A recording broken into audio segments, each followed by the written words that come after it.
Hello everyone, this is Unretired, and I've had some requests for the Bloody Pox build video. From the Bloody Pox build video, basically I got PM'd to show my gear. Listen guys, when it comes to gear in Grim Dawn, I go more for plus skills. I don't really go for stats or pluses of what I would go for a build. Let me just explain to you. So I'm basically a bleed build. If I do get pieces of gear that have bleed on them, it's just a plus. But I usually go for pluses, plus ones. I don't have. See, you see the +2 to Vile Eruption. I don't use that. The only reason I do have a gun is that I kite a lot, and you will be kiting a lot in this kind of build. So it's very useful to have a ranged weapon. And as an offhand, well, I have a +1 skills, +1 skill to Occultist. Now, also the health on it, the cunning, the chaos damage is pretty good for the Doom Bolt. I'm pretty much unlucky when it comes to gear drops. I've tried my luck with crafting. Yesterday I had over 300,000 coins. Now I have 52,000. That's just me wasting my mats to try to get shoulders, which I'm never very lucky at getting.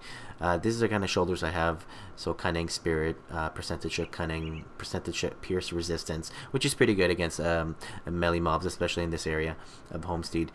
For Amulet, I have this. The 34% internal trauma damage is good for a bleed build. You want to go for bleed, percentage bleed per second, internal trauma damage, which causes bleed damage.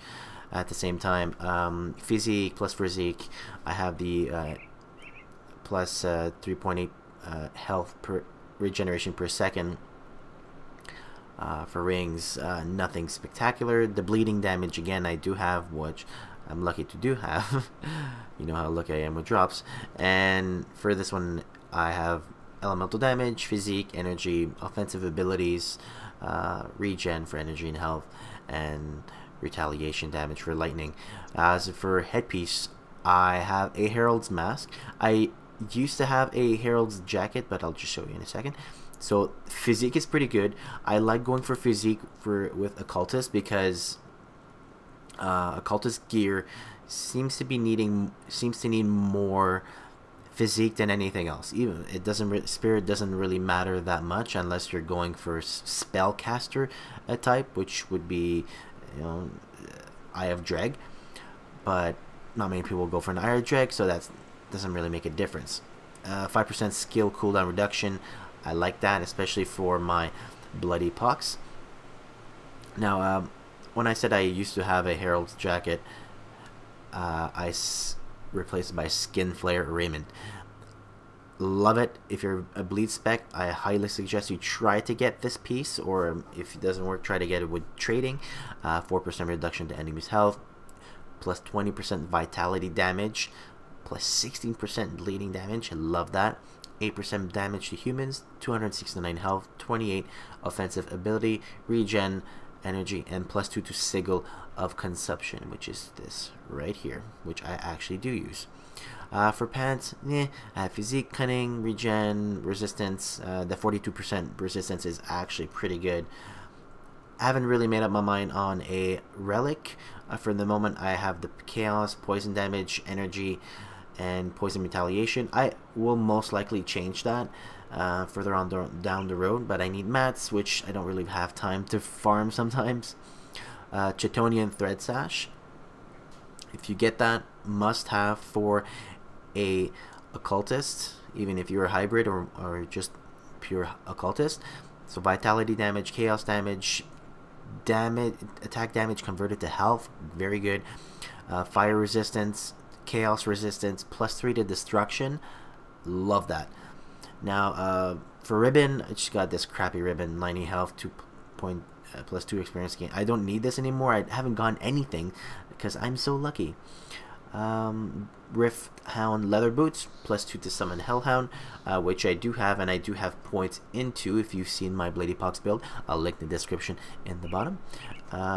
Percentage of cunning, movement speed, resistances, and last but not least, it is my hands, plus 9% total damage, chaos damage, spirit, offensive ability, casting speed, +1 to Curse of Frailty.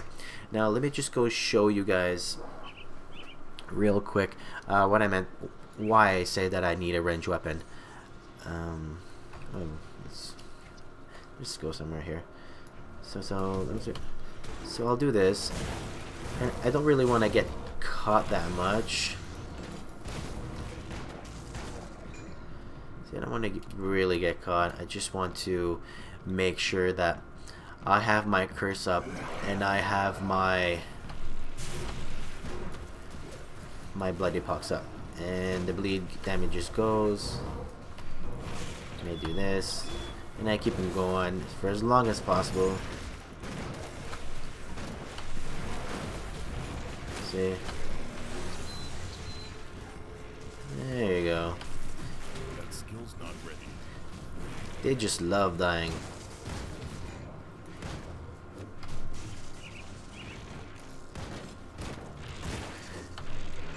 See, there's not much to it, guys. When it comes to a bleed damage build, very viable multiplayer, and it is viable solo play as well.